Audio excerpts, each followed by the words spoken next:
Do the New York Knicks need to draft a point guard in this upcoming NBA draft? What's going on, guys? Welcome to Clutch B-Ball. I hope you guys are having an amazing day or night.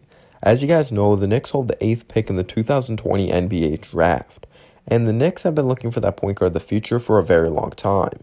You can literally say for the past 10 years, our best point guards have been Raymond Felton and Jeremy Lin.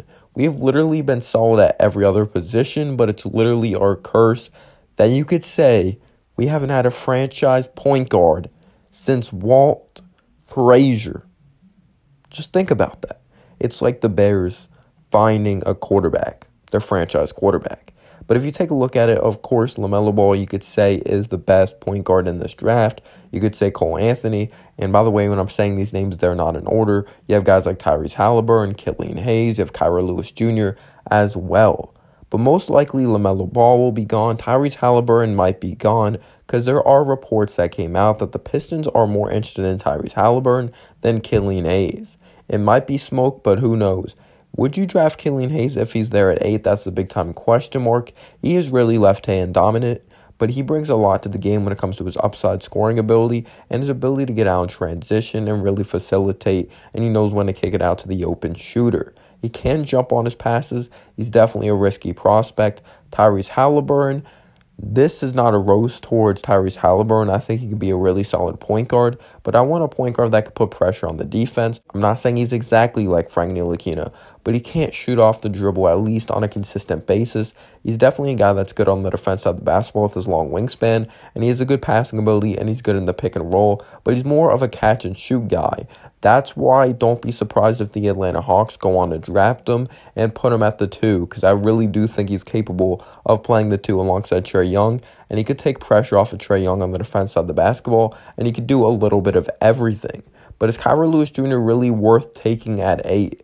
As reports have come out, the Knicks are looking maybe to trade down, but I'm not sure if it's a real report or not. Mark Berman said it, and Mark Berman has said a lot of stuff in the past that has not turned out to be true. But if you don't think there's a franchise point guard after LaMelo Ball or Tyrese Halliburton, or if like Killian Hayes is gone, one of those guys, or you just don't think there's a franchise point guard in this draft, I recommend don't take a point guard.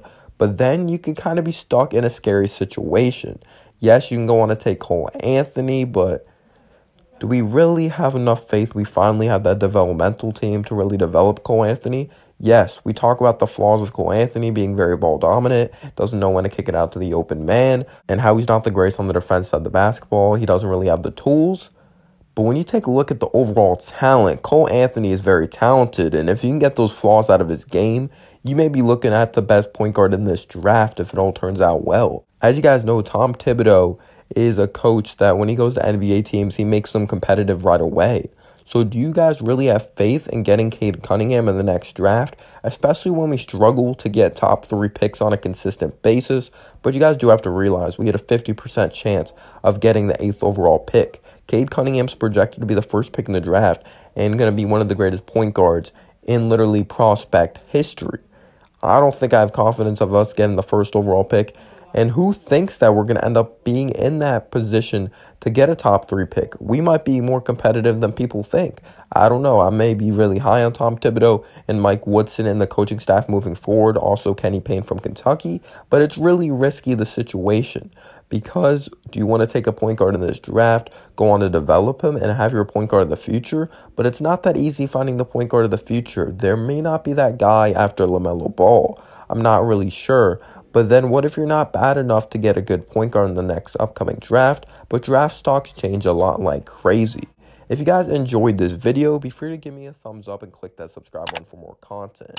I really appreciate you guys' support a lot. And as always, guys, have a humble day or night. Peace out, y'all.